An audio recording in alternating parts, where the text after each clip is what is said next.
Dumating na ang araw ng Regional Martial Arts Tournament, buo ang loob ni Lin Zichen na lumaban. Ang torneo ay ginaganap sa napakalaking City Gymnasium, napapalibutan ng napakaraming tao sa gitna ng ring ng laban. Sa waiting area, ramdam ang matinding tensyon, kabado si Coach Guo habang paulit-ulit niyang nire-review ang roster, nagrereklamo na ang kanilang paaralan, Shanghai High, ay nakatapat agad sa pinakamalakas na koponan, ang Shanghai No. 1 High. Lalo pang tumaas ang kaba nang may isa pang miyembro na nagsabi na ang kalaban nila ay may mandirigma na kaya tumakbo ng 100 meters sa ilalim ng 9 na segundo, para bang wala silang laban. Dahil dama ang mababang moral ng koponan, kalmadong tinaas ni Lin Zichen ang kamay at nagboluntaryo na siya ang unang lalaban. Kahit nag-aalala, pumayag si Coach Guo na papuntahin ang kanyang alas. Pagpasok ni Lin Zichen sa arena, todo cheer si Shen Xinghan mula sa gilid. Habang sumisigaw ng encouragement si Coach Guo gamit ang megaphone, inihanda ni Lin Zichen ang sarili para sa laban. Ang kalaban niya ay isang mas malaki at mas maskuladong estudyante mula sa Shanghai No. 1 High. Inamin ng kalaban ang galing ni Lin Zichen na umabot agad sa torneo bilang first year, ngunit agad itong naging mapanukso. Nangalipusta siya na ang entablado ay hindi para sa pandak na wala pang 1.7 meters ang taas. Ipinakita niya ang kanyang biceps at nangako na ipaparamdam kay Lin Zichen ang tunay na agwat ng lakas at laki.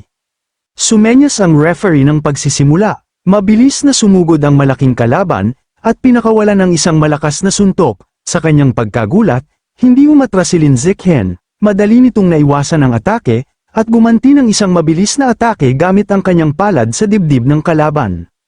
Napakalakas ng tama. Tumilapon ang higanting estudyante papalayo at nawala ng malay. Napatulala ang announcer bago ito nauutal na idineklara ang panalo ni Lin Zichen. Sa gilid, napatalon si Shen Xinghan at napasigaw na, ang galing ng kanyang Xiao Chen. Nagsaya ang buong team ng Shanghai High, nilapitan ang kanilang coach at sumigaw na, grabe, baliw si Lin Zichen, itinuring nilang patay na kalamnan lang ang kalaban. Samantala, sa kabilang panig, nagngingit-ngit ang coach ng Shanghai No. 1 High, pinagalitan niya ang natalong estudyante dahil sumugod ito ng walang taktikang footwork. Sa ring, nakatanggap si Lin Zichen ng system notification, isa na namang karibal ang kanyang natalo, tumaas ang ranggo niya at umabot na sa 2/1000 ang kanyang elimination count, pinisil niya ang kamao, kontentong iyon ang mga laban na kailangan niya para umangat. Ayaw magpatalo, tinawag ng coach ng Shanghai No. 1 High ang susunod na manlalaro, isang binatang si Chen Feng, at inutusan siyang durugin agad ang first year. Kalmado namang pumayag si Chen Feng.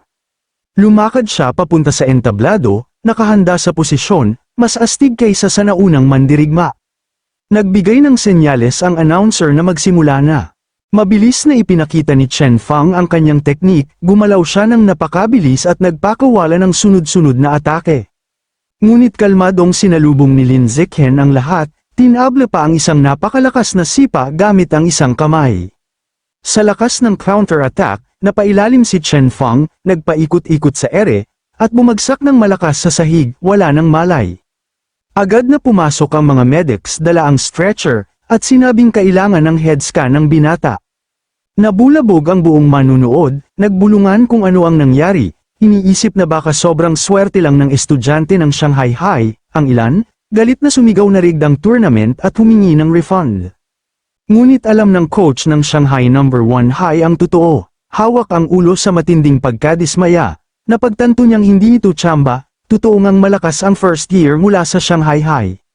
Bumuo siya ng bagong estratehiya, tinawag niya ang susunod na manlalaro, isang spiky-haired boy na si Gao Fei, at mahigpit na iniutos na mag-focus lang siya sa depensa, huwag na huwag siyang matatalo. Punong-puno naman ng kumpiyansa si Gao Fei, sinabi niyang huwag mag-alala, tiyak daw siyang mananalo. Habang naglalakad patungo sa ring, sa isip niya'y binabaliwala ang mga panalo ni Lin Zichen, naniniwala siyang hindi malakas ang kalaban at nadadaan lang ito sa mga daya. Dahil sa kanyang bilis, kayang tumakbo ng 100 metro sa ilalim ng 9 na segundo, at mas maraming karanasan, sigurado siyang hindi siya matatalo. Kumukulo ang crowd sa usapan tungkol sa reputasyon ni Gao Fei, pinupuri ang kanyang bilis, may nagsabi pang ang kanyang ama ay isang Jin Fusion user, dahilan ng kanyang kakaibang lakas, ang lahat ay halos sigurado, matatapos na ang winning streak ni Lin Zichen. Nagbigay ng senyales ang announcer na magsimula na ang duelo.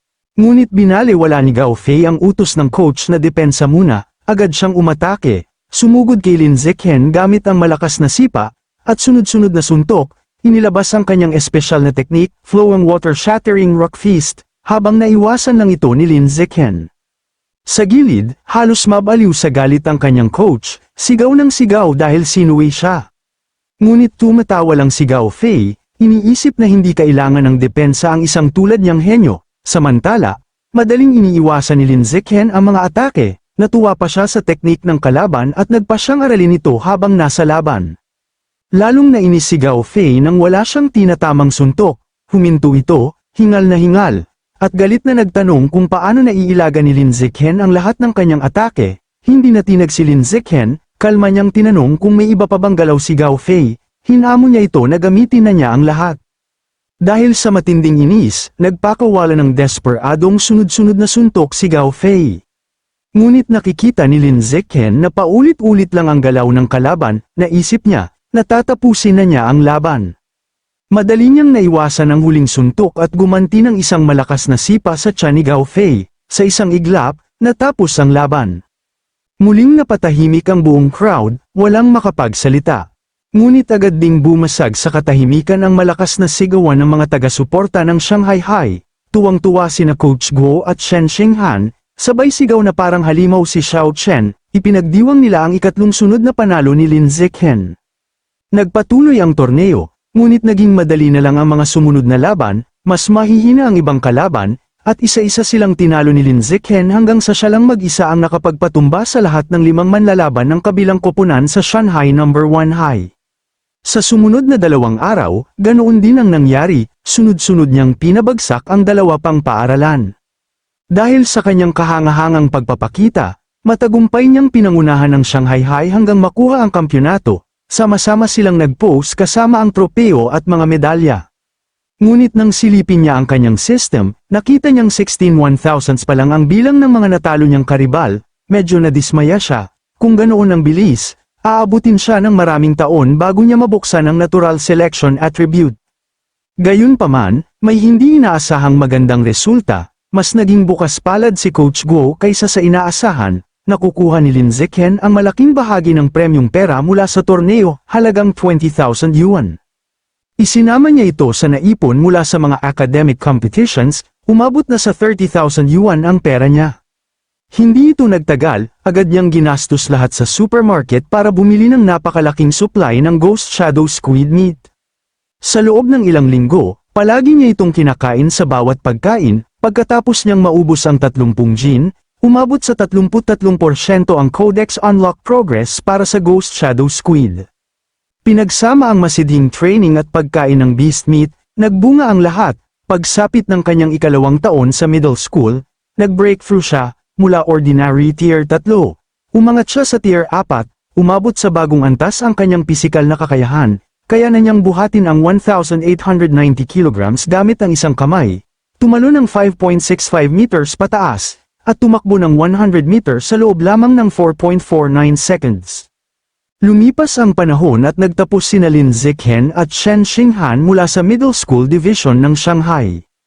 Ngunit paglabas ng resulta ng high school entrance exam, tila maghihiwalay ang kanilang landas. Umiiyak sa kanyang kwarto si Shen Xinghan, tanong niya kay Lin Zichen kung bakit, sa kabila ng lahat ng pagsisikap niya, hindi sila pareho ng mapapasukang high school. Ipinaliwanag ni Lin Zichen na siya'y nag-rank una sa parehong liberal arts at martial arts, at maganda rin ang academics ni Shen Xinghan, ngunit hindi sapat ang martial arts score niya para makapasok sa elite class ng Shanghai High.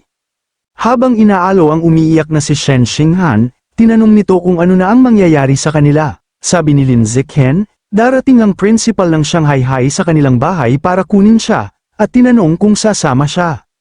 Ngunit malungkot na sagot ni Shen Xinghan, wala siyang kinalaman doon, dahil malinaw na si Lin Zichen lang ang pakay.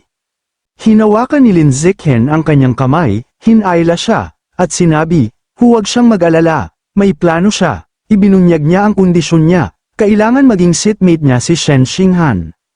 At gaya ng sinabi niya, dumating ang principal ng Shanghai High sa kanilang bahay. Pinag-usapan nila ang kinabukasan ni Lin Zichen, kasama ang kanyang ina at si Shen Xinghan. Ipinahayag ng principal kung gaano niya kagustang manatili si Lin Zichen sa kanilang paaralan.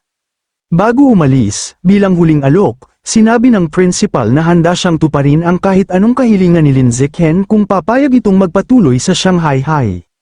Sinamantala niya ang pagkakataon at sinabi ang kondisyon, dapat makasama si Shen Xinghan sa parehong klase. Tiningnan ng principal ang kinakabahang si Shen Xinghan, kinumpirma ang pangalan, at agad na pumayag. Nakangiti niyang sinabi, mag-report silang dalawa sa Shanghai High sa pagsisimula ng klase. Lubos ang tuwa ni Lin Zichen at Shen Xinghan, at nagpasalamat sila sa principal. Sa secured na ang kanilang high school future, lumahok si Lin Zichen sa kanyang huling junior high martial arts tournament, gaya ng inaasahan, muling dinamina ng kanyang kapangyarihan ang buong laban at muling nakakuha ng kampyonato. Ginamit niya ang premyong pera para tuluyan ang i-unlock ang Ghost Shadow Squid Codex, 20% na lang ang kulang, at sapat ang bagong premyo para makumpleto ang progress bar. Upang maging ligtas, nagtungo siya sa isang liblib na gubat sa labas ng Shanghai. Hindi siya nag-aksaya ng oras, agad niyang sinipsip ang natitirang squid meat, biglang binalot siya ng makapangyarihang asul na enerhiya, habang kinukumpirma ng system na nag-a-absorb siya ng malaking dami ng essence. Nanlaki ang kanyang mga mata nang maramdaman ang huling bugso ng kapangyarihan, at umabot sa 100% ang Codex Progress Bar. Lumabas ang bagong notification, na unlock na niya ang Ghost Shadow Squid Codex, at nakakuha siya ng bagong biological attribute, Blessing of Liquid Affinity. Pinahusay nito ang kanyang ugnayan sa tubig, nagbibigay sa kanya ng kakayahang malayang gumalaw at kahit maglaho sa mga aquatic environment. Ngunit habang unti-unting bumababa ang kapangyarihan, nakatayo si Lin Zichen sa tahimik na gubat, hawak ang malambot na tentacles ng pusit, at naramdaman niyang, medyo nakaka-disappoint ang bago niyang kakayahan, patuloy pa rin siyang may pakiramdam na kulang. Sinubukan ni Lin Zichen ang kanyang bagong kakayahan sa isang malapit na lawa, napansin niyang may ilang benepisyo ang kanyang biyayang liquid affinity, maaari siyang magbabad ng matagal nang hindi kumukulubot ang balat, at mas madali ang paglangoy dahil sa nabawasang resistensya ng tubig. Gayunpaman, wala na siyang ibang nakitang malinaw na epekto. Habang nakaahon sa tubig, inisip niya na dahil mababang uri lamang ang Ghost Shadow Squid, makatarungang hindi ganoon kalakas ang abilidad, napagpasyahan niya na para makakuha ng mas mahusay na katangian. Kailangan niyang makaipon para sa mas mataas na uri ng karne ng halimaw, o kaya'y maging sapat na malakas upang siya mismo ang manghuli ng mga makapangyarihang wild mutant beasts. Ang alaala ng nakakatakot na higanteng mutant rats ay lalo lamang nagpatatag ng kanyang loob, at pinisil niya ang kanyang kamao, determinado na palakasin pa ang sarili.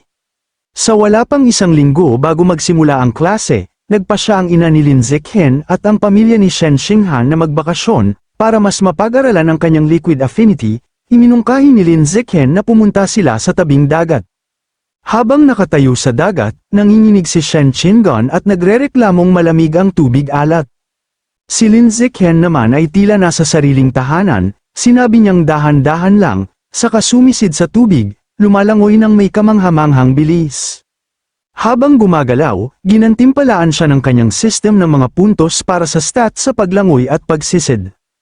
Mula sa pampang, kinakabahang sumigaw si Shen Xinghan, humihiling na turuan siyang lumangoy. Biglang naalala ni Lin Zichen na hindi pa marunong ang kaibigan niyang ito mula pagkabata. Sinimulan niya itong turuan ng mga batayan sa pagtuturo ng may pasensya, dahil sa karaniwang pisikal na talento nito, inakala niyang mahihirapan si Shen Xinghan. Ngunit nagulat siya nang mali siya, masiglang sinabi ng dalaga na nakakagulat na madali lang pala ang paglangoy, at agad niya itong natutunan. Mabilis itong sumisid at lumutang ng may gilas, may pagkabigla sa mukha dahil kaya niyang lumubog ng hindi tinuturuan. Magulat si Lin Zichen nang makita na tila may kakaibang asul na aura ng tubig na lumalabas mula sa kanya. Pag-ahon, masiglang ikinwento ni Shen Xinghan kung gaano kaganda ang pakiramdam, binanggit pa niya na karaniwan ay mahapdi sa mata ang pagbukas nito sa ilalim ng tubig, ngunit sa kanya'y walang kahit anong kirot, bagkos, malamig at kaaya-aya pa. Naiwan si Lin Zichen na nag-iisip ng malalim, pinagmamasdan niyang lumalangoy ito palayo at inisip na may kakaiba sa sitwasyon, kahit na may likas na talento sa tubig, imposibleng matutunan niya agad ang lahat ng kasanayan, ang napakabilis na pagkatuto ay sadyang hindi normal. Bigla siyang natauhan, naalala niya ang matagal ng suliranin ni Shen Qingan sa bedwetting tuwing kinakabahan. Naisip niyang baka hindi ito kahinaan, kundi pala tandaan ng makapangyarihang likas na water affinity na isinilang siya. Na-excite siya sa ideya at nakumbinsing baka taglay nito ang espesyal na katawan para sa cultivation, tulad ng mga tauhan sa mga nobela ng kanyang mga magulang na Shanxia. Natuwa naman dito ang ating bida. Upang subukin ang kanyang hinala, ipinagpatuloy nila ang pagsisid, at lalo siyang namangha sa ipinakitang galing ng dalaga. Habang magkasama silang nagsisid, napansin niyang nakakayang huminto ng kanilang hininga ng higit sa 10 minuto, isang hindi kapani-paniwalang bagay para sa baguhan tulad ni Shen Qingan. Ngunit biglang nagiba ang ekspresyon ng dalaga, at may kakaibang alon na tunog na umalingaw-ngaw sa paligid ng tubig. Pareho silang tumingin pataas upang hanapin ang pinagmulan, habang lumangoy sila ng mabilis. Bigla silang umahan at sumigaw si Shen Qingan, habang umiikot sa kanya ang kumikislap na asul na tubig. Kinagabihan, habang naglalakad sila sa tabing dagat, tinanong siya ni Lin Zichen kung ano ang nangyari. Nanginginig na ipinaliwanag ng dalaga na sa ilalim ng tubig ay paulit-ulit niyang naririnig ang nakakapangilabot na mga tinig na parang nasa mismong tainga niya. Pinakalma siya ni Lin Zichen at tinanong kung anong uri ng tinig, sinabi niyang hindi niya maunawaan ang wika, ngunit tinig ito ng isang babae na walang tigil na umaalingaw-ngaw hanggang sa siya ay umahan. Para tulungan ang takot na si Shen Qingan, dinala siya ni Lin pabalik sa kanilang hotel room. Pagkatapos, naghanap siya ng impormasyon online tungkol sa kakaibang tinig ng babae, ngunit wala siyang natagpuang sagot. Hindi mapakali at hindi makatulog, ginamit niya ang kanyang lakas upang magsanay, habang gumagawa ng 1,000 weighted sit-ups, bigla niyang naramdaman ang pagsiklab ng kapangyarihan, lumitaw ang abiso ng system na umangat na siya sa ordinary tier 5. Nagulat ngunit natuwa, pinag-isipan niya ang kanyang bagong lakas. Napagtanto niyang sa tier 5. Kaya na niyang lumaban sa isang ganap na higanteng mutant rat. May determinadong ningning sa kanyang mga mata habang pinipisil niya ang kanyang kamao, tiwala na hindi na imposibleng paghiwa-hiwalayan ng halimaw gamit ang sariling mga kamay. Sabik na subukan ang kanyang bagong hangganan, pumunta siya sa dalampasigan sa gabi. Napakalaki ng dagdag na stats, bumaba ang oras ng kanyang 100 meter dash sa 3 segundo at 64 na sentimetro, 3.64, at ang kanyang vertical jump ay umabot sa halos 7 metro, 6.98. Para subukin ang lakas, lumapit siya sa isang sasakyan at natuklasang kayanan niyang buhatin ang 16 na kilong sasakyan gamit ang isang kamay. Sa bagong progreso niyang ito, umusad ang kanyang buhay, natapos ang bakasyon, at nagsimula na silang dalawa ni Shen Qingan sa mataas na paaralan ng Shanghai High. Sa unang araw nila, maaga silang dumating para sa class duty. Dalawang babaeng kaklase agad siyang nakilala, sabik na bulungan kung gaano siya kaguwapo at kung gaano sila kaswerte na makasama siya sa tungkulin. Habang nagugulat siya na kilala siya ng mga kaklase, may mas hindi inaasahang nangyari, ang simpleng pagtupad ng class duty ay nag-trigger ng bagong system quest, kinakailangan nitong matapos ang 1,000 kooperatibong gawain, para sa bagong biolohikal na katangian, social animal. Habang naglilinis siya ng silid-aralan kasama si Shen Qingan, nagtataka siya kung ano ang magagawa ng bagong attribute na ito. Dahil kakasimula pa lang ng pasukan, sinamantala niya ang pagkakataon na dumaan sa Mammoth Supermarket pagkatapos ng klase. Ngayon na na-unlock na niya ang Ghost Shadow Squid Codex, alam niyang panahon na upang pumili ng bagong target para sa kanyang kakayahan. Habang nag-iikot sa seksyon ng mamahaling karne ng halimaw, tumigil ang kanyang mga mata sa isang bagong item, sa isa sa mga refrigerated cases, ang nakapak na hita na may matalim na kuko ng isang savage giant eagle. Na nagkakahalaga ng 1,998 yuan kada jin, kumalat ang sabik ng ngiti sa kanyang mukha habang dinadampot ang pakete. Tiyak na ito ang magiging susunod niyang target.